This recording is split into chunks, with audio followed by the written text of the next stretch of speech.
Welcome to the UFL. I don't know what you dudes thought.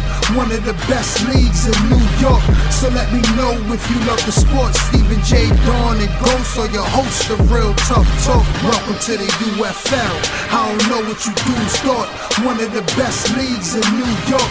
So let me know if you love the sports. Stephen J. Dawn and Ghost are your hosts of Real Tough Talk.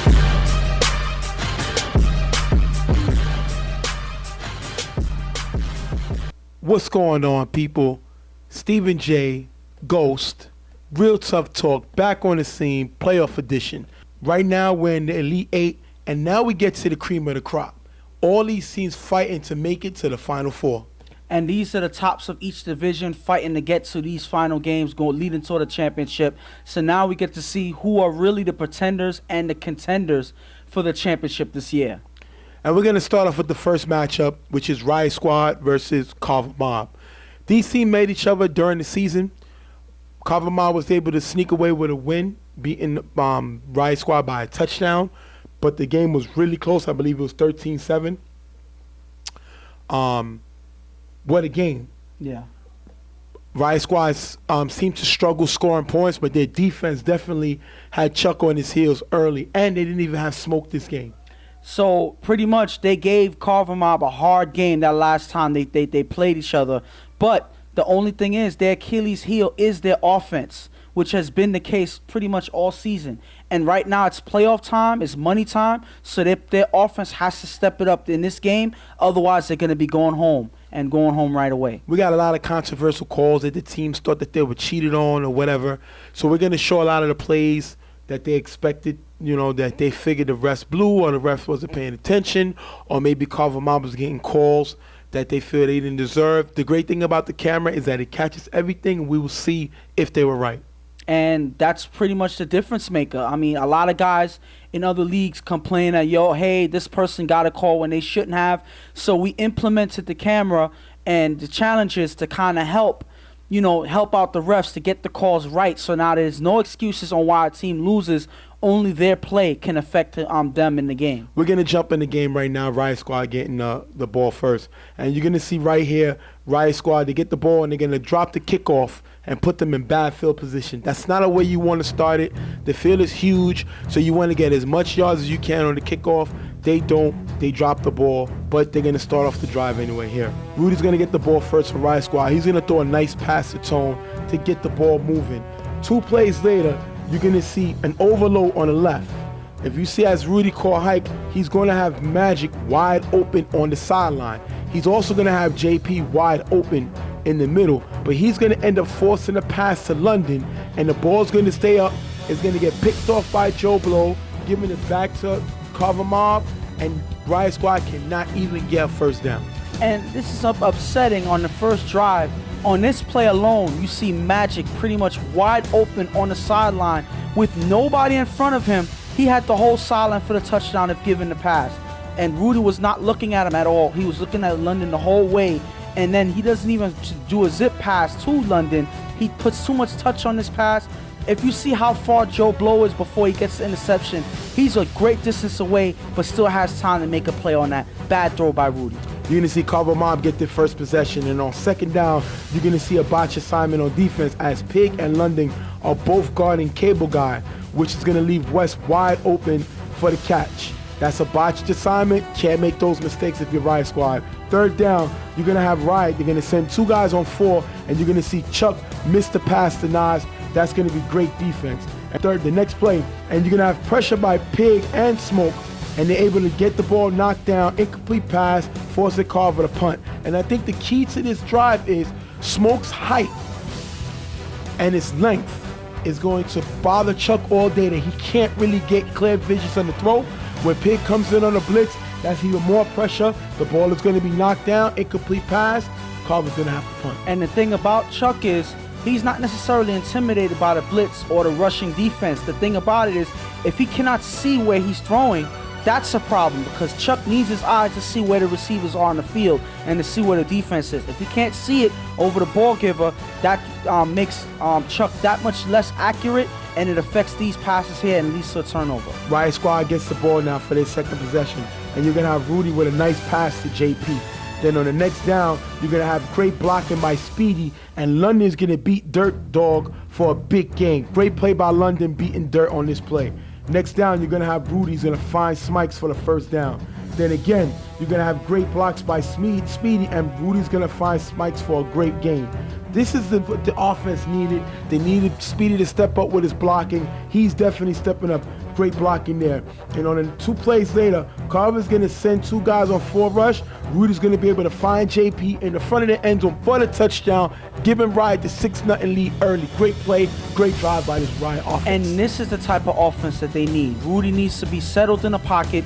He has to have protection. He shouldn't have to always make a play by running the ball or actually scrambling back and forth. He's able to sit comfortably, find his receiver in the end zone. That's the way to drive down the field, and that's the way to score for Riot Squad. Riot Squad is going to go up 6-0, and the extra point, they're going to find Ralph for the extra point, but it's going to be a flag on the field as their coach, Mike Santos, was past the red cone all the way to the 5-yard line. The 10-yard line is the furthest the coach can go on the sideline. Mike is going to be off camera, but he's going to be all the way towards the end zone, helping his team strategize. Well, that's an unfair advantage. It's illegal in the league. The flag is thrown by the ref. They're going to get the ball back 5 yards back and get the ball back. And this time, Rudy's going to find Ralph again, but this time, Ralph is not in the end zone. He's going to dive to try to make a catch, but he's going to be outside the end zone.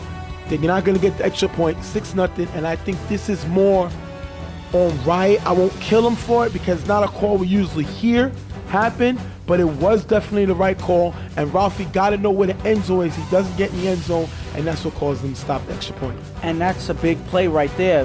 Even though it's just an extra point, that's something that they're going to need going into this game. And to have miscommunications with the coach not being in the right position and the receiver not necessarily knowing where he's at on the field, those are things that can lead to trouble later on in the game if they don't fix it fast. But they still have the lead. 6-0 Riot Squad. Carver's going to get the ball back, and Chuck is going to find Nas on first down for a big gain, picking up the first down. Then you're going to have Angel beating Magic on second down. Great play by Angel beating Magic on this route. Then you're going to have this play right here. Great defense by Smoke. He's going to get to Chuck for the big sack. And like I said, Smoke is the guy that you want to focus on.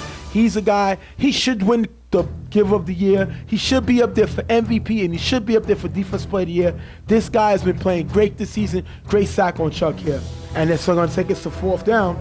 And Pig is going to blitz and push Moya all the way back. Smikes is going to also come for the help. Chuck has no time. He's going to force a pass. Incomplete. Turnover, giving the ball back to Riot. That's 2 times they stopped Carver Mom in a row. They're looking good right now on defense. And that's the way that's the way Riot Squad is supposed to play defense against Carver Mom. Put pressure on the quarterback, keep Chuck from being able to see down the field, and send extra guys to give Chuck that less amount of time. And that's a formula for Chuck and Carver Mom turning over the ball. Riot Squad is going to get the ball back, but you're going to watch the defense of Carver. They're going to start to adjust. And they're going to start going man because they don't respect Riot's speed. So they're going to leave 2 guys and go man, incomplete pass on the first down. They're going to do the same thing the next down, and Riot, again, Rudy's going to have an incomplete pass. The next play, they're going to go for a screen, and it's going to be a short screen, but Danny's going to come up with the tag. Those are 3 straight plays. They're able to stop them because they don't respect Riot's speed. Riot is going to have to punt now, and this is the controversial call here. As Riot goes to punt, the rule says you must get the ball off before 4 rush. If you don't get the ball off by 4 rush, it's a dead 4 foul, and the team gets the ball back from the spot you punted from. Now, if you look here and you hear the count, Moses starts his windup on 3 rush. So you can already see he does not have time. And if you listen, the ref is going to say 4. You're going to listen, it's going to be a little low because it seems like the ref didn't expect to get the 4 count off because it looked like Moses is going to get the 4 off. But the 4 count is called. The punt is in the air, but if you listen to the camera, you're going to hear them say he didn't get the ball off. He didn't get the ball off. He threw it on 4. The ref assumes that it wasn't, but the play is going to be challenged. Now, it was under 2 minutes, and all calls will be reviewed by the staff. And since this was a big play, they review it and they get the call right. Moses did not throw the ball on 4. It's going to force Riot to give up the ball there inside the 20-yard line. And the one thing I gotta say is, listen, all of that is fine and granted about the challenge that this guy Moses didn't get the ball off. But my question is, why put yourself in that position? First of all, Moses hasn't been here, so he doesn't know the full count on the punt. That's first of all. Second of all, if you're going to throw the ball, and he throws it out of bounds if they're on his play. If you look, he throws out of bounds. Why wait for 4 rush? Why wait for 3 rush? Why not throw it on 1 rush if you're going to throw it out of bounds anyway? Why give your guys a chance to run down the field if all you're going to do is throw it out of bounds? That was a wasted play by Moses. That was a bad call by Riot Squad, and it hurt them at the end of the day because now they're putting the game into other people's hands, and it hurt them right here. And they were upset because they said that should not have been reviewable. But the reason it's reviewable is if you go to basketball reviews the shot clock. They review if the ball was out of the player's hand before 0. Well, this is the same thing. It's nearly impossible for the ref to be able to see completely if the ball was completely out of the punter's hand. That's why the play was reviewed. It was a good challenge. Even though the challenge wasn't allowed, it was under 2 minutes and any big plays would be reviewed. It was, and it was the right call. And I'm gonna add to that a little bit before we move on. The thing about it is, I know a lot of people right now are saying, well, this isn't basketball, this is football. But this is touch football. So we have a count. We have a 4 count. It's not like the NFL where, you could determine that at any point in time, the kicker can get, the punter can get the ball off. We have to count where the ball is going to be spotted, and that's why the 4 count is important, and that's why that can be challenged because it determines the spot of the ball and if the ball was thrown before that 4 count, and it wasn't. And if you listen to it, you can hear it, that the 4 count is called. We're slowing it down. I know it sounds funny right now, but that's the 4 count being called. So that's the only way you can really hear it, but it was called. So they got that wrong. They should have got it off. They don't. So Carver gets the ball inside the 20-yard line. Next down, Carver gets the ball. Riot goes man, and Magic's going to get beat by Angel here, taking this to 2nd down. Then you got Pig blitz.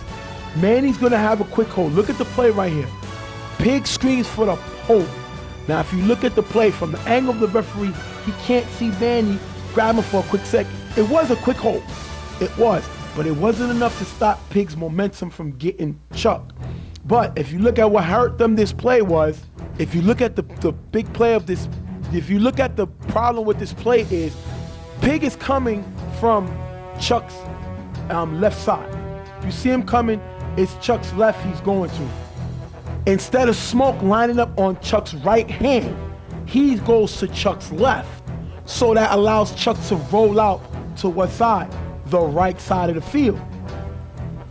Now, if you look at him, he's looking to the end zone, and you're gonna have the angle on the right where he rolls out to. Now you're gonna have Rudy and London, they both pick up west. If you look here, there are 2 guys on 1, and Cable Guy bounces back to the left. He's wide open. Chuck is going to find him. Touchdown, tie game, 6-6.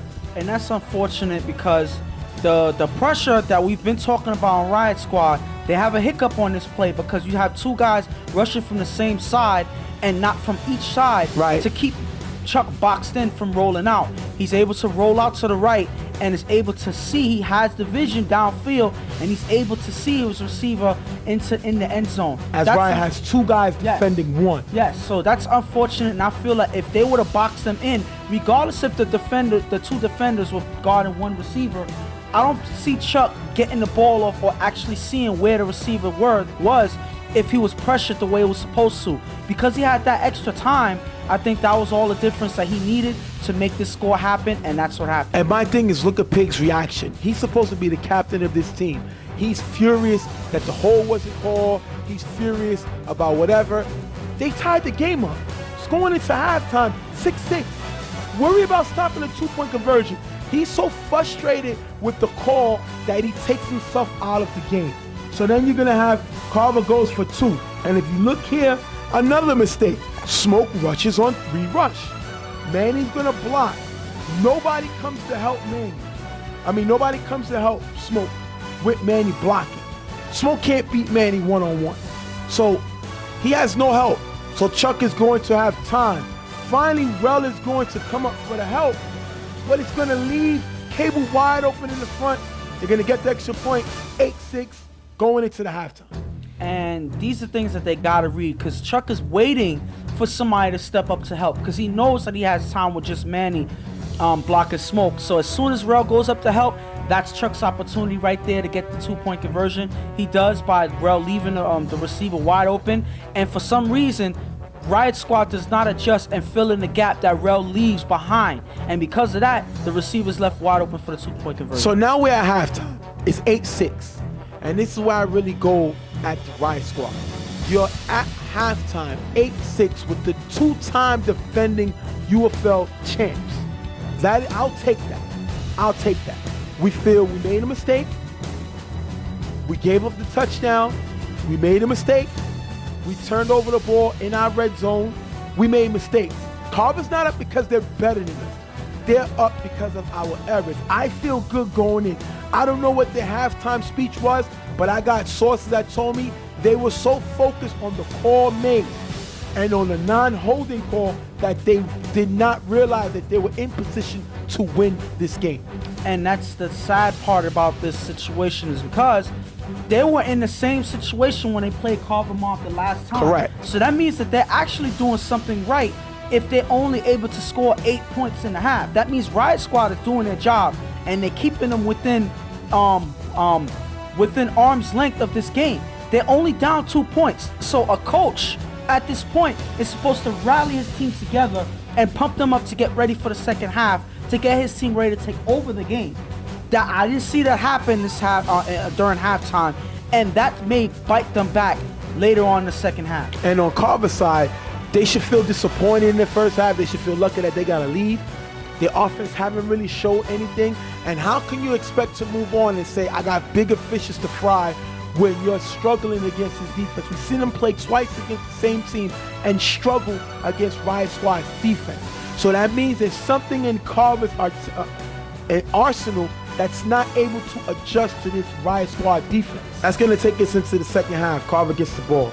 You're going to have Nines get the great kick return, taking them all the way within the 40-yard line, first and goal. Great return by Nines. First play, Chuck is going to miss the throw because you're going to see Smoke height causes him to miss the throw, and Joe Blow was wide open. Like I said, Smoke's height is difficult for Chuck to see over, and he's going to miss this throw to Joe Blow. Then you're going to have another play here. Chuck is going to throw to West, who's wide open, and West drops the ball. It's going to take us a third.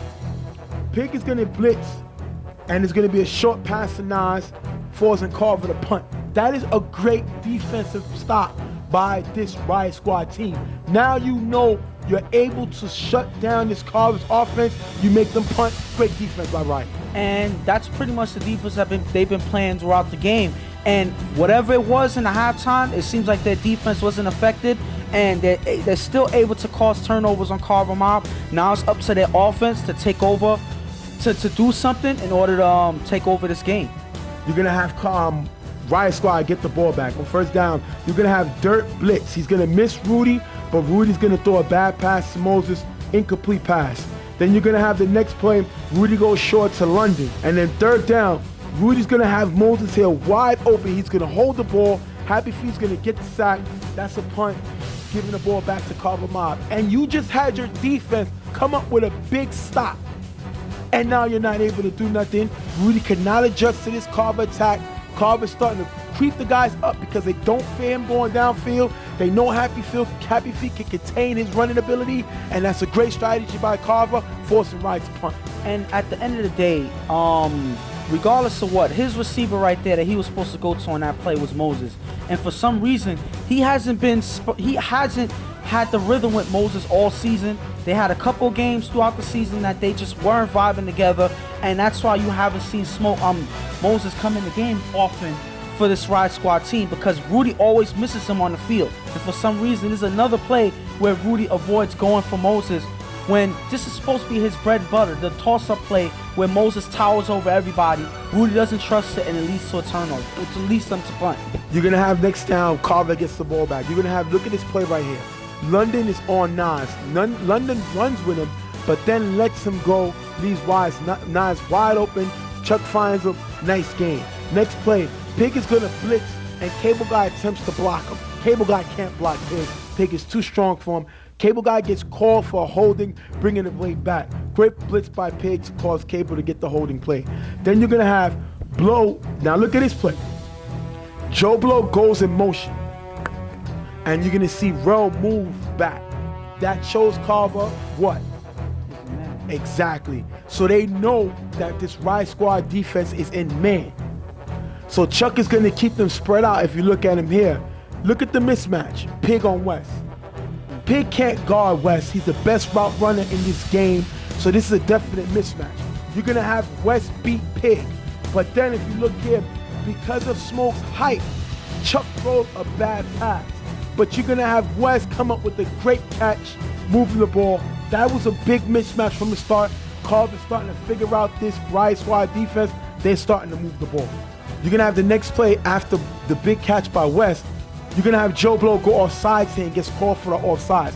The reason we show it is now we see Riot starting to get a little energy. They start clapping, they start getting hype. This is what this team needed, all about energy. And let's hope they can get it back here. They start clapping, getting real emotional. Then you're gonna have a first down. Another mistake by Pig. Pig is gonna drop back from his zone and his responsibility. He's gonna go with Brian. The problem is KC was there and Pig didn't need to drop back so far. He's gonna leave his zone. The pass is gonna be the Angel, but because of Smoke, the pass is gonna be off. But Joe Blow jumps up and takes the ball away from Pig. Great play by Joe Blow. This pass was to Angel, but Joe Blow was able to take it. But the key was Pig left his defensive responsibility. Carver seemed to be attacking him because they know he couldn't guard one-on-one.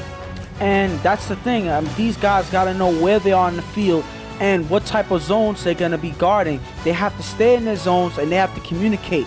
And because Pig was not told that he needed to stay where he was at, Pig moves thinking that he needs to help with defense, and that's what leaves one gap wide open for Carver to make a play. It was Joe Blow that ends up with the ball, but the point is, he was in position where Pig was not, and that led to a big gain for Carver Mount. Next play, Chuck is going to find Joe, and you're going to see Joe beat Rel. Now, Rudy cannot help because Rudy was on West. You're going to have Blow with the big play right here.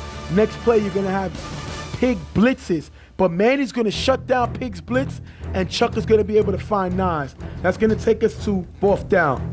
Pig and Rel is going to pick up Joe in front of the end zone. But if you look here, Angel's going to slide in the back, and nobody picks him up.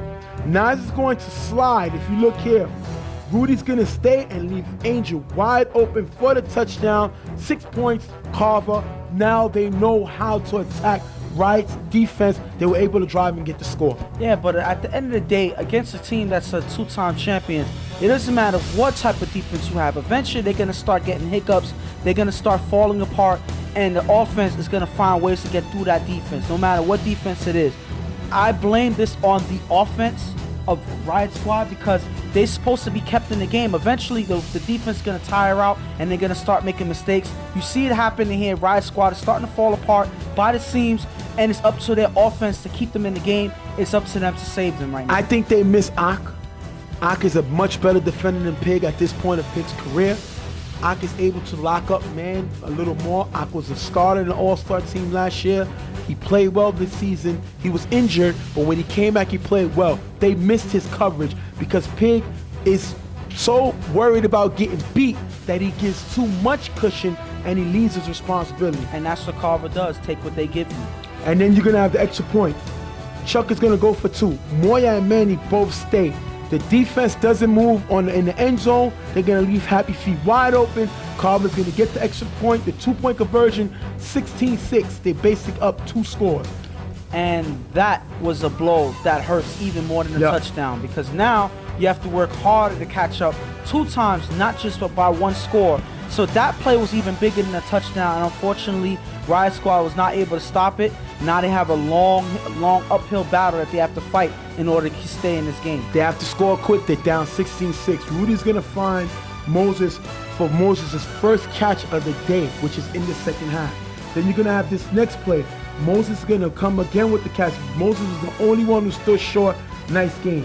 You're going to look at the next play. Moses is going to beat Brian. Rudy's going to underthrow it. It's going to be tipped by Brian, picked off by Joe Blow. Blow's second pick of the game, and Moses was open. Rudy got to air that ball out. He allows Brian to get his hand on it, and Joe Blow comes up with his second interception. Another stop for this Carver defense. And that is pretty much their offense is killing them. And Rudy's play right now is not helping them in this game at all. Rudy's not making the best decisions. He's not making the best throws.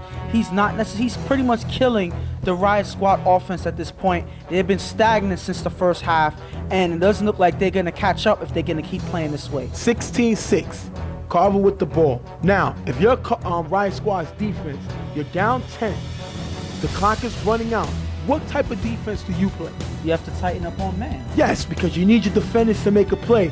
Well, I guess Riot Squad didn't get that memo because if you look here, they're playing a drop zone. Why? Carver's trying to run the clock out. Yes. They play a drop zone. They don't go man. You're going to look here. Rel is going to stay to help Smoke, leaving Cable Guy wide open. Great game. Once again, this Riot Squad does not look like they know what they're doing. They got to stop Carver from getting the first down. Next play, Rel is going to blitz. Now, he pushes Moya arms up here. Moya's blocking, but, you know, Rel blitzes in, knocks his arms up, almost got hit by an elbow. And the reason I show that is, you know, Carver gets the ball off, but if you listen here, Rel is complaining for the elbow. Watch your elbow. But he's the one that pushed Moya arms up. He wanted an elbow call, but he pushes the blocker's arms up. So if you push my arms up and you almost get hit with it, how is that my fault? What am I supposed to do if you're pushing my arms up? It's just something I want to show because they figured that they wasn't going to get called. Now, this next play, they got to stop Carver from getting the first down. What happens here? Once again, they get a matchup that they want. Pig is on West. They cannot guard West. West is the best route runner in the game. You're going to have West goes to the outside. Chuck watches him, hits Pig with a pump and go. Look at the pump. And look what Pig does. He steps up. West gets behind him, gets the first down, ending the game. 16-6. Carver Mob comes away with the win. And you saw, like I was saying earlier in this game, that the defense started to break away at the seams. They started to fall apart. But they played fantastic throughout this game, all the way up until the end. So you can't necessarily kill their defense. Yes, they made mistakes throughout, you know, going towards the end of the game. But I got to put this game on the offense. Correct. The offense lost the game outright for this team. And at the end, the person I got to look at who's a liability on this team, on their offense, is Rudy. I'm sorry. I got to put it on him again. He's not able to move the ball for this team. He struggles when he's not able to run, regardless of who's blocking for him. He's not accurate when he's, you know, when he's off, he's off. Let's just say that, and it doesn't help. It doesn't do their offense any favors, and that's why they lost yet again to Carver Mob this time in the playoffs. I have to disagree with you. Rudy is going to be Rudy. Rudy's not the most accurate passer. He's the Michael Vick of touch football. He's not the most accurate passer. He can make plays with his feet. And you know he what? can get the That's ball. the perfect He can get analogy. the ball downfield. What guys do we have to stretch the field? But can I? He can't. He doesn't have the time to wait. This is not the old Moses. Okay, He doesn't have the same speed he used to have. No. So Rudy can't wait for him to get down when there's a blitz and there's a 4 rush count. Who do you fear on this Riot Squad's offense? I don't fear anybody. JP is a possession receiver who still has not learned how to open it up for other guys and take command of this offense. Tone is a great player. They should have got the ball to Tone and Ralph Moore for some screens and some plays out of the backfield. They should have ran the ball a little more, I think. But they don't have anybody that can stretch the field that anybody's worrying about. So you knew that it was going to come down to this. You knew Riot Squad had a problem scoring all day. Their defense had to play lights out. And I'm not going to destroy their defense, but Carver adjusted to them in the second half, and you can see the mistakes that they made. And again, Smoke did not have one sack. One sack. If he takes the right angle on that other play with Pigs blitzing, Carver probably doesn't score in the red zone.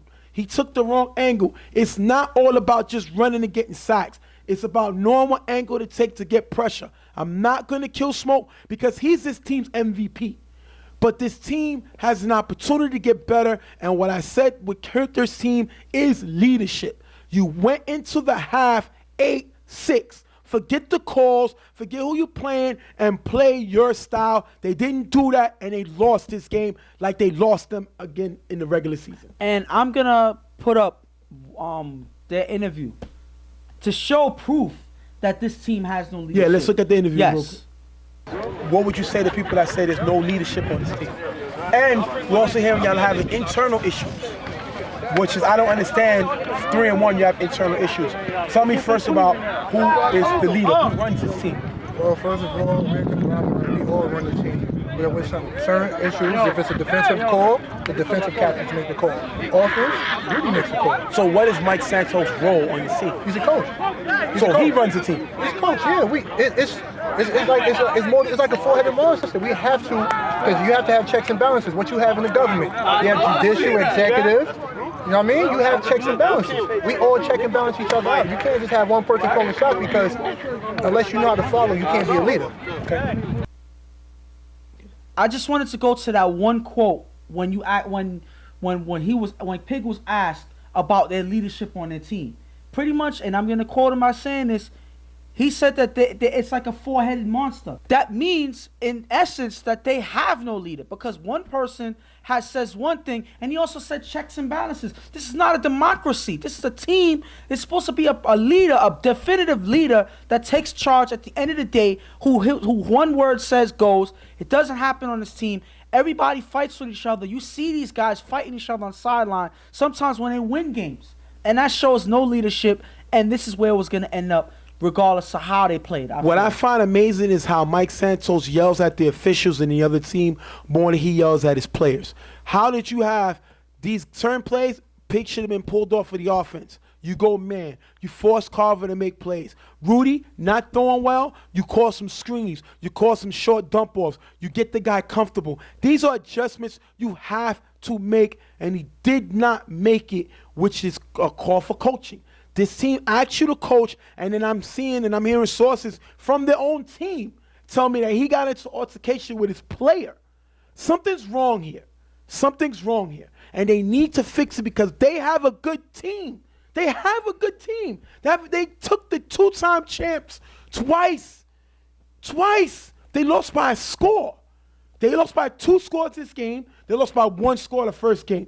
They have a team. But the problem is they need to go out and get a leader. And that's what I think that they R&R should be. If you look here, they need to go to a motivational speaker, like somebody that can teach his team leadership. Mm-hmm. As you can see, Pig is there. You know, I'm there because I'm a natural leader. But, you know, I like to be. It's always good to learn a little more. But you see the guys are there because they need to learn how to lead. Until they learn who's the leader of this team, they're going to be just a bunch of individuals. And but knowing you'd put yourself on the podium. Yeah, I can teach them. I've done it. I've done it. It's a shame because Pig has played with teams that had leaders. He's played on teams. He's played with me in TC Warriors where we won a championship. He's played with the Rose G's where they won a championship. And I can say one thing I could say, even with Swagger, no matter what happened, he had the final say. That doesn't go down in this Riot Squad team, because a lot of times his teammates don't agree with his strategies. They don't agree with what he says. He argues with them all the time. He wants to talk more about himself than he does his team, and it hurt them here because they could have won this game. And at the end of the day, this is a lesson for them to learn, because they're not going to pull ahead, and they're not going to become the championship team that they probably have the potential to become if they don't have no leadership. It doesn't even matter if they don't have an offense. If they don't have any leadership, it doesn't matter what they do. They're not getting far. We're going to end that right here. Go to our first break. You're going to have Carver moving on to the Final Four. They beat Riot Squad 16-6. Riot Squad goes home. We'll be right back. Real Tough Talk.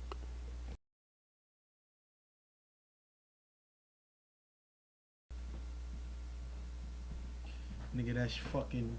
I got MLB The Show. I'm getting a new one. Comes out at the end of the month. I think of mine is worth $7.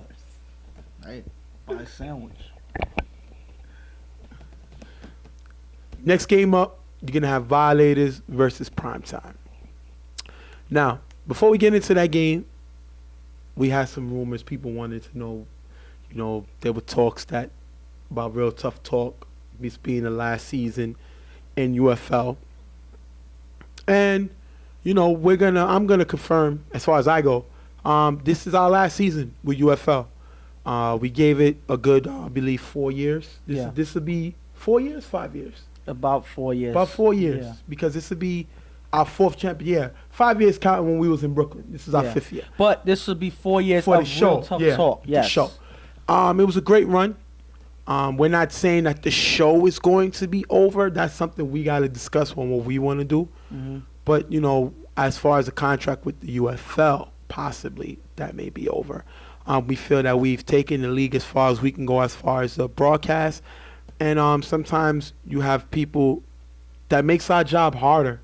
And it doesn't even seem like people really appreciate what we do. Now, we've got a lot of love. A lot of people hit us up. Danny from Carver, G from Violators, Shaq from Reloaded.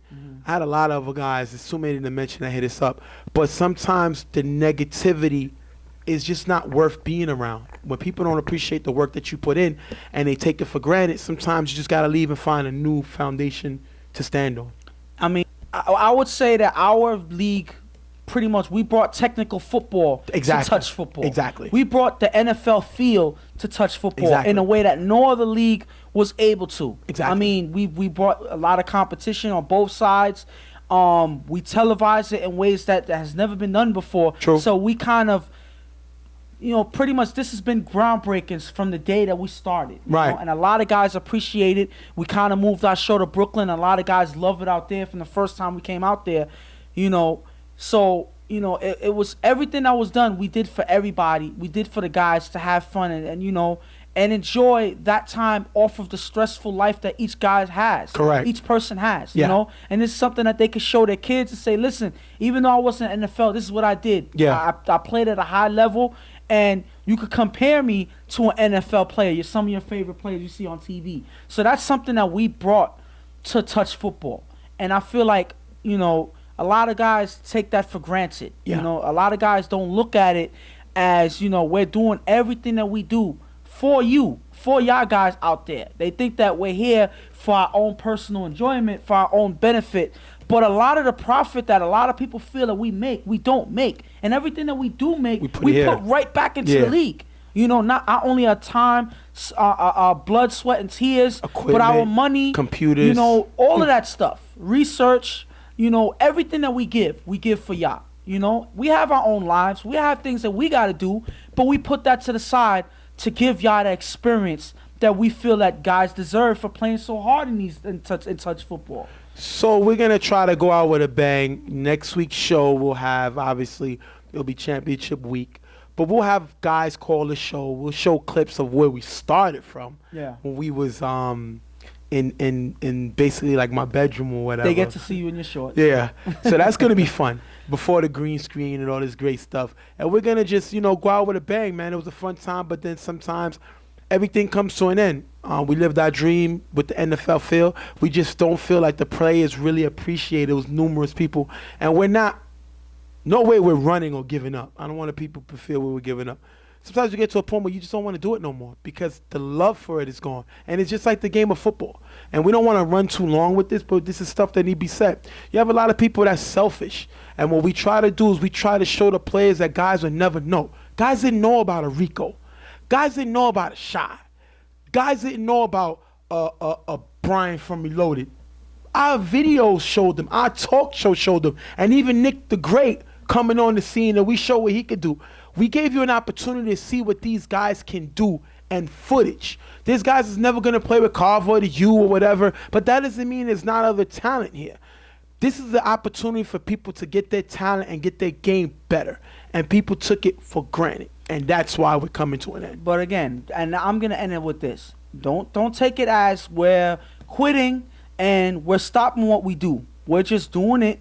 We're going to do it. We're going to move forward in a way that we feel that we're gonna work with people that actually appreciate all the work that we do and wants to work with us. So we have, you know, people that we may choose. We got a few offers, yes, that we may choose to work with in the future. We are ready. We may not. Yeah. I mean, we've had some success in the BQFL. Yeah. So I'm pretty sure we may, negotiate on what we may do with them in Brooklyn.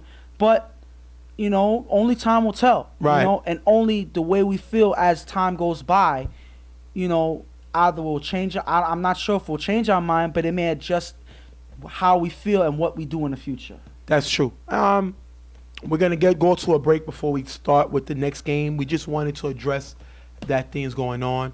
So, yes, it's been confirmed. As far as we know, as far as standing right now, this would be the last season for Real Tough Talk in the UFL. So it was a great run. Tim is a great leader. We had a great run with him. And we're not going to say it's 100% sure because things change. But as far as now, this is our last run, and let's just enjoy it, guys. We're going to take a lot of interviews. We're going to get calls next week, have guys call the show and stuff like that. So, a lot of guys that took what we said personal, I don't apologize because you need to get thicker skin because this is about criticism and about getting you better.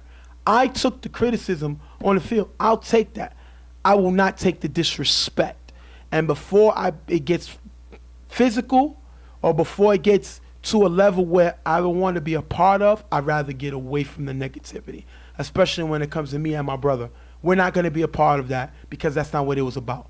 Once the disrespect comes, then it's time for us to bow out. And that's what we feel where we're at right now. All right, we're going to take another break. That was the last time we're going to talk about this. We want to focus on the games. We'll probably say something at the end of the show. He likes to talk, so that's kind of why it went on. We're gonna take our next break. We'll be right back on Real Tough Talk.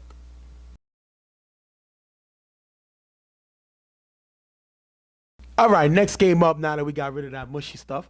You're going to have Primetime versus Violators. Now, they played each other early in the season.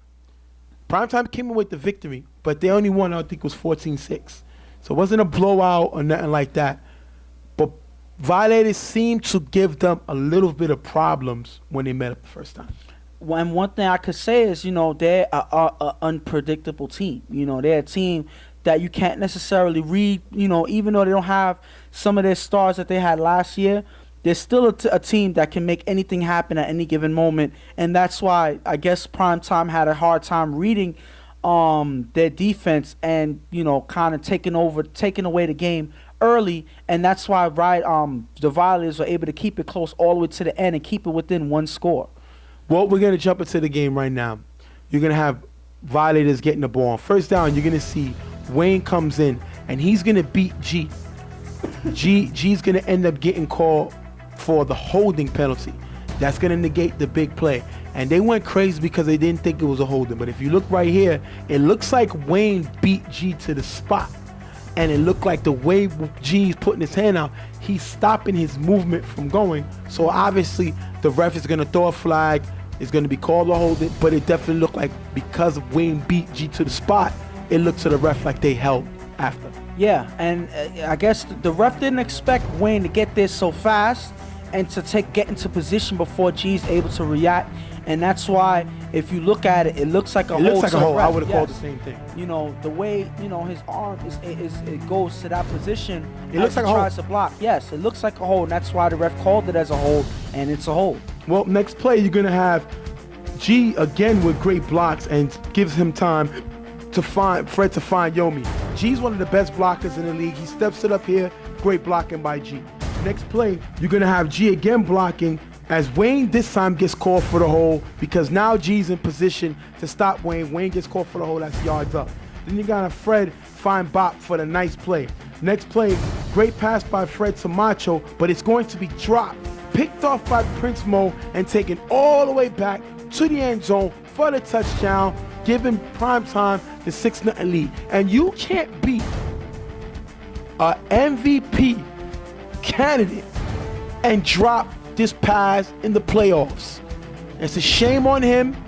And not only was it dropped, it fell right in the hands of Prince Mo, who takes it all the way down the field for the touchdown. Primetime 6-0. And that is so unfortunate because with the season that they've been having, Macho's pretty much been their main target on offense besides Ed. So you kind of know that Fred was going to find a way to get it to Macho in the end zone. It's unfortunate that Macho drops this pass because this was a touchdown for Violators that was turned into a touchdown for Primetime. They were gonna be ahead, now they're behind in this game over a good drive that they drove down the field all for nothing. Next play on the extra point, they go for 2. Dion is going to throw the pass, and it's going to be tipped by Ty. And it's going to be caught by Jack for the extra point, 2-point conversion, 8-zip. And now Ty has an opportunity to get an interception. He misses the pass, falls right into Jack's lap, 8-zip, and that's not a way you want to start this game off. Ty got to pick that ball off, 8-zip. And again, that's not something that you want to do with this team. Prime Time can take away a game early with the firepower and the manpower that they have on this team. So Violators got to take every opportunity that they can, and Ty does it on this play, and it leads to Prime Time taking advantage here. Well, next play, a few plays later, Violators get the ball back, and you're going to have Bop, a.k.a. Teo, get behind Prince Mo. Fred is going to find him for the touchdown. You're going to have 8-6. Great play by Teo/Bop, getting behind Prince Mo, and this is what he could do when he's here. Great play by him, puts him right back in the game. And this is a playmaker that the Violators seriously needed throughout the season, and which is kind of what affected their decline early in this season. I mean, this is big for them to have Bop healthy and able to make plays. That's an impressive throw. They find each other in this game. They needed to in order to keep alive in this half. They do here, and they get right back in this game. Fred is going to go for the 2-point conversion. He's going to find Yomi, but Jack is going to force Yomi out. But the Violators are going to challenge his play. The first challenge of the game is a terrible challenge because if you look here, he was clearly forced out. He's not in, and that's going to cause him a timeout, 8-6. Bad challenge by Brian. Terrible challenge. I mean, obviously they felt passionate about that play, and they felt that since they need it, it doesn't really matter if they don't challenge, if they challenge it or not. But they end up losing that challenge, even though because everybody knew that he was out. Besides the Violators, they tried to take a chance anyway, see what happens, and it went against them, and now that was it was out of bounds. After the kickoff return by Prime Time, you're gonna have Dion going downfield to Prince Mo, who's gonna beat both safeties for the great pass by Dion, touchdown, 14-6. They score in one play, and this is what makes Prime Time dangerous, and this what makes Prince Mo my pick for Offensive Player of the Year. He is unguardable. Gets behind them here, touchdown, right back on the score, 14-6. This is what's been happening all season long, and pretty much every single game that they've played, Prince Mo had at least one touchdown. He averages 1 to 2 touchdowns per game. So that's a devastating number for a lot of defenses, knowing that it can happen so easily. And Dion does not hesitate to throw it downfield, knowing they don't have nobody to guard him. This right here is where the Violators misses Herbie. Because if Herbie was healthy and in this game, I think that would have been a difference maker. They wouldn't have been as brave to take this play down so easily. But it was easy for them in this game, and that's why they had the easy 6 points. Violators get the ball back on second down. Great blocking by G. Fred finds Yomi. Then you're going to see Fred find Macho. They're moving the ball. That's going to take us to 4th down. Fred is going to have Teo again open on 4th down in the end zone, but Fred this time makes a mistake. He's going to miss him, turning the ball over on downs. We've seen him throw a pick because of Macho drop. They ran it back. This time, Fred makes a mistake, turnover on downs, giving the ball back to Prime Time. And this is what happens when you don't start off on the right foot early in the game. Now you have your quarterback. Now you have Fred off target on throws that he would normally make in his sleep. It's unfortunate because now their offense is starting to fall apart in a game where they have to keep alive against this Prime Time team, because if not, this is going to be a long day for them, and Prime Time is going to take away this game without any chance of the Violators staying in it. Dion gets the ball back. He's going to find B-Roy, and then it's going to be 3rd down. You're going to have Dion. He's going to try to run for the 1st down. But if you look here, Sean with the great run to chase him down and stop him from getting the first, forcing Prime Time to punt. Now, this was a big play because if Dion gets this 1st down, you know there's no way he's not going to take a shot downfield. But Sean chases him down, and I didn't think Sean was going to be able to stay with Dion. But Sean, playing hurt, chases him down, forces them to punt. Great play by Sean. Sean Why, he was a former Defensive Player of the Year candidate, and he was a former 2-time All-Star. Well, pretty much I could say, hurt or not, Sean is still one of the best all-around givers in this league because not only is he able to put pressure on the quarterback, he's physical and he has deceptive speed. So he's able to keep up with a lot of quarterbacks. As you see here, even hurt, he's able to keep up with Deion and is able to make a play. That's impressive, knowing Sean's capabilities. Even though he was hurt, he's still able to give it his all and makes a great play here. I'm sorry, I think he's a 3-time All-Star. Yes. I think he's a 3-time. Yes, he is.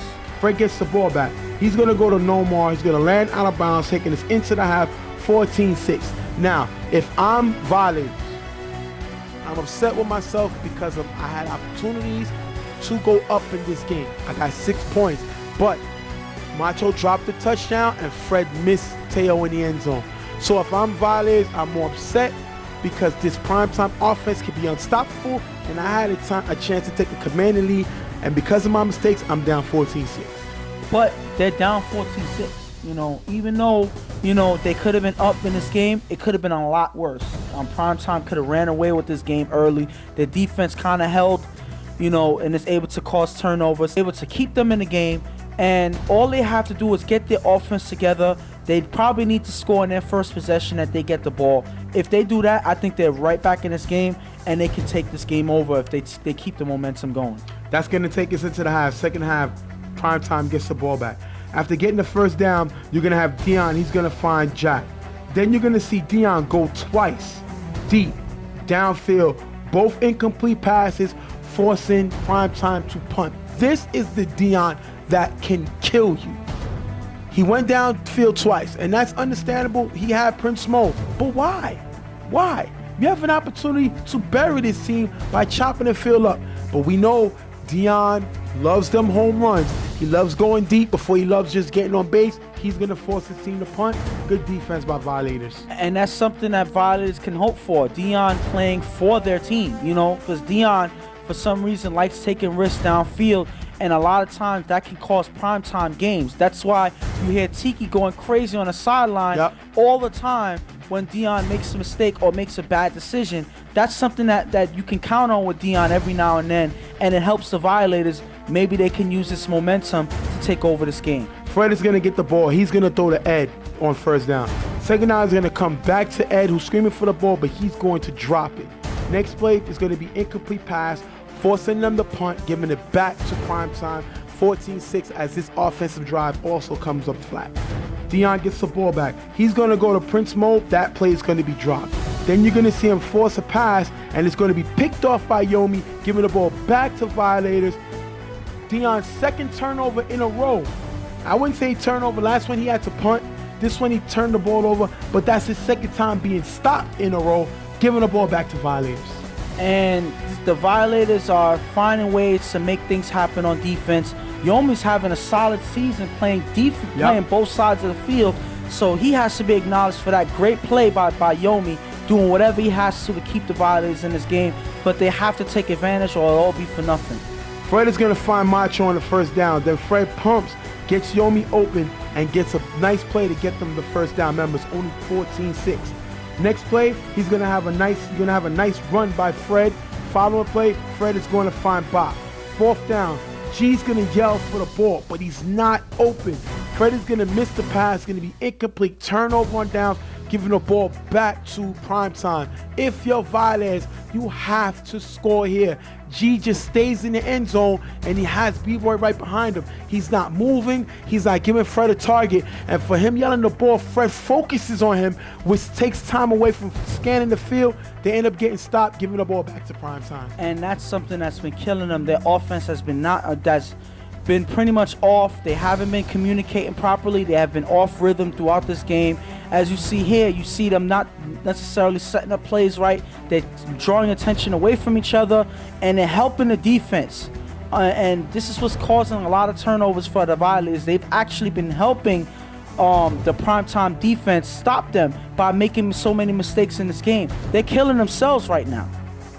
You're going to have Deion getting the ball back after completing his first two passes. He's going to go to Goldo. Goldo's open, but Black Rob with the great tip incomplete pass, forcing them to punt. Even Black Rob is getting involved with the play. Great play by him, tipping the ball, giving his team another chance to try to score. Great play. They stop Dion 3 times in a row. Great play by this Violators defense. And Black Rob was able to make a great interception play in the last game that they played, in the last round of the playoffs. So he's been playing, he's been doing what he has to on defense, and everybody's stepping up. They have to because they're trying to stay alive in this playoffs. So it's time for their offense to finally do what they have to win this game. If not, then they pretty much should give up by now.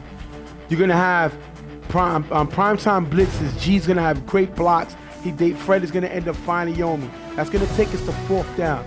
You're going to have Fred looking for Tail, and Tail with a great catch to keep the drive alive, because had Tail dropped this pass, the game is over. Great play by Tail. You know they're happy that he's back. Next play, he's going to find Tail again. Then you're going to have Prince with the sack before Fred gets the ball off. They were arguing for the call that he got the ball off with an early whistle. But if you look here, to me, it looks like Prince got the sack before Fred got the ball off. And that is a difference maker, because for some reason, Fred holds that ball a second too late, and that's what gave Prince a chance to make the sack here. I don't know what happened because his receiver was open. I don't know why Fred didn't throw it a little bit early. I don't know if he was just being cautious, but that cost them by them getting a sack and hurts their offensive rhythm right here. Next play, you're going to have Fred. With time, he's going to go to Macho. Macho can't come up with it.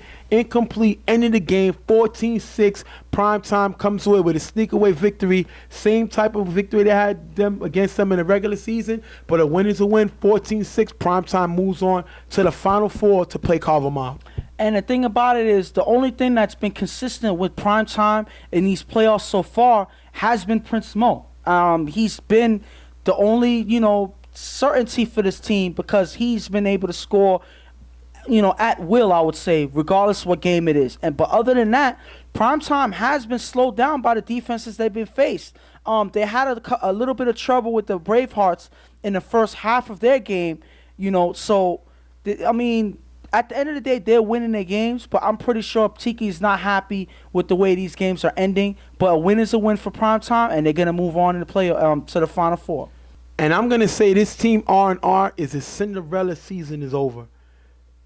They started out slow. Well, listen, I'm still tired. I'm really tired of the R&R, because a lot of these things are not rest and relaxation. Listen. This is issues that they have. Listen, I keep telling you that. The Cinderella season is over. They was feeling good about themselves, won a lot of games in a row. Look at them. They're all partying, feeling good, feeling like Macho's going to get the MVP, of the season, most improved player.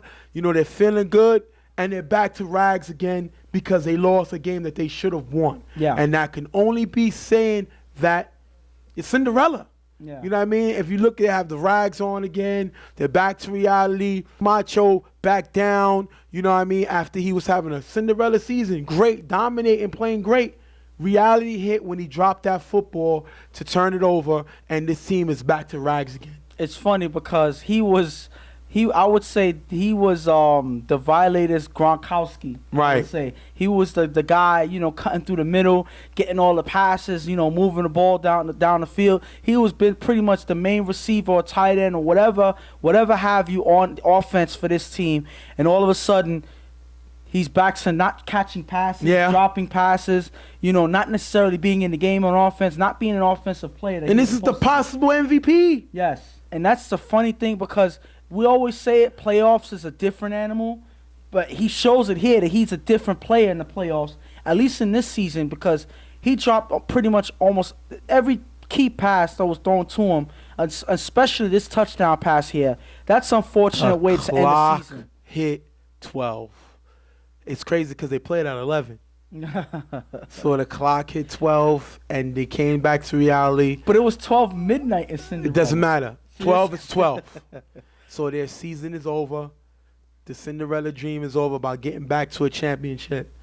And they haven't felt the championship in a few years. It's been, what, three years since they've been to the chip. True. All of that is actually granted. That's true. But I can't necessarily feel as bad as the way you say it, because, they were counted out from the beginning of the season when they lost 4 games. I counted them out. I give them their props. I give them their respect. I think Brian should be up there for Coach of the Year. It's going to be hard because, again, his team started out losing. Yeah. So, you could turn them around, but it's not like they was undefeated last year. Yes. Undefeated until they got to the Final Four. And then they lose their first 4 games off the back this season. So at the end of the day, whatever deal they made, the fairy godmother, I guess the time ran out. It's over. Much respect to them, but put your rags back on because it's over. I mean, right now. It's over. It's over. It's over for the season. No. But if they, if they can play the way that they did and in the season. And with Herbie. And with all, with Herbie. Remember, Light got suspended. Yes, Light came out last week. So if they get all these guys back and healthy, if they get these guys back on the team and, they become the solid Violators team that they were last year, sans Dre, I feel like the sky's the limit for them because if they were able to play this way without all these guys, with an injured Fred, with Macho being their main receiver, like I said, sky's the limit. They could pretty much beat any team if they come in with this type of mentality with all their guys back. Well, we're going to take our next break. Violators are out. Primetime goes on to meet Carver Mob in the Final Four. Wow. That's going to be great. Yes. It was a great game during the season. I believe they beat them 15-12 Yes. on primetime. We're going to have to see what happens with the encore. We're going to be right back. Real Tough Talk.